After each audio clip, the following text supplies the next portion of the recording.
You know what time it is.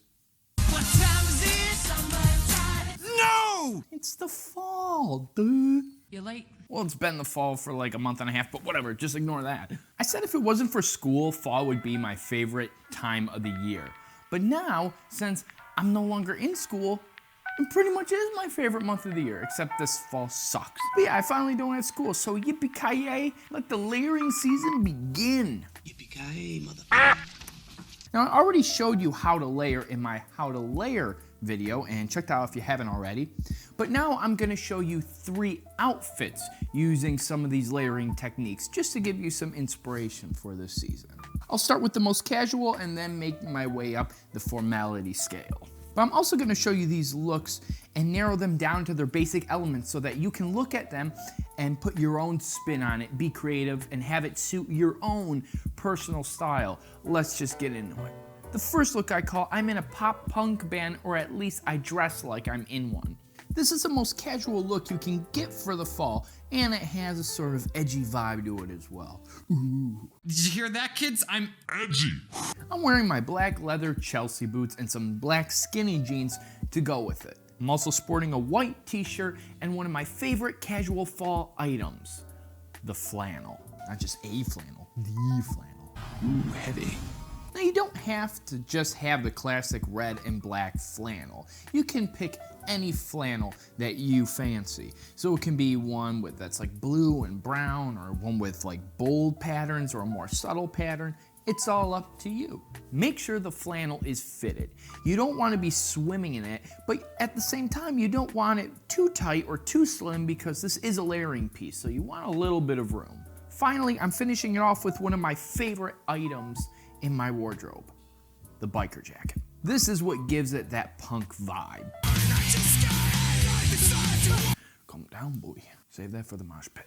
It's an amazing item that you can dress up or that you can dress down. I've already made a whole video all about the biker jacket, so click that right up here if you haven't already. Now the second look I call the bridge from casual land to Classyville. You're not making any sense at all.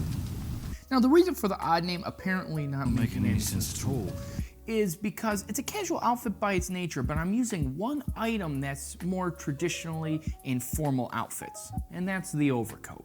Take away the overcoat and you have a more smart casual outfit, but add it and it totally elevates your style and just gives you a bit more class. Now what makes this particular outfit work, in my opinion, is that they're all using the same kind of earthy tones that's only being broken up by the jeans. The camel jacket is close enough to the beige sweater to be in the same kind of area in the color wheel, but at the same time, it's different enough so that you can actually separate between the two pieces. The sweater also pairs really nice with these beige suede shoes. Both the shoes and the sweater come from J. Peterman. And who doesn't like J. Peterman? I'm J. Peterman. Now the focal point of this outfit is of course the coat, and you can make it pop even more on its own if you wear an all black outfit like black boots, trousers, and a turtleneck, and you just have the camel overcoat, and that really makes it shine. This is a fantastic look for the fall, and it'll definitely keep you warm. Now the last look I like to call the English schoolboy. This probably looks nothing like an English school outfit at all, but for some reason it just gives me British vibes, so I want to know from my wonderful brethren from the Isles if this actually looks like an English outfit for school, and please be honest with my accent. It's probably all over the place. Like, it's not Manchester, it's not Southern England, it's I need to work on that. Right on with it. This is the most formal of the 3 outfits, but technically it's not that formal. It's quite casual in the grand scheme of things. Stop it. For this look, I layered a sweater over a button shirt with a knitted tie. Got some chinos on, and I'm finishing it off with a suit jacket and some monk strap shoes. Now this has some good fall color to it, and quite a bit of color, but I think it actually works pretty well because I'm using primarily earthy tones. The forest green chinos match the tie, while the pocket square matches the sweater and the shoes. And the watch works pretty nice with this too, because it has a nice blue strap like the jacket and a cream dial, though it probably would look even better if I had a dark green strap, which I would really like. I want that. Now that's not really a pocket square that I have, it's just a brown tie that I wrapped up to look like a pocket square because I don't have a brown pocket square. So there's a free hack for y'all. Hey, they're trying to learn for free! Now the great thing about this look is that it incorporates all the little things we learned about layers. I'm layering the sweater over the dress shirt with the suit jacket over everything else. I used 2 patterns, a bold stripe and a subtle Glen plaid. And textures are also in use here, and it's not just the twill pattern of the chinos, but it's the texture from the knits in the sweater, and of course, I'm wearing a knitted tie, and it's got some brown in there amidst the green, so it looks quite nice. It's alright, huh? This is a quintessential layering outfit, and all the tips and steps add up. It all adds up. So there you have it. 3 fall looks that I think you should go and try out. Now I know that most of you aren't gonna have these exact same pieces, and if you do,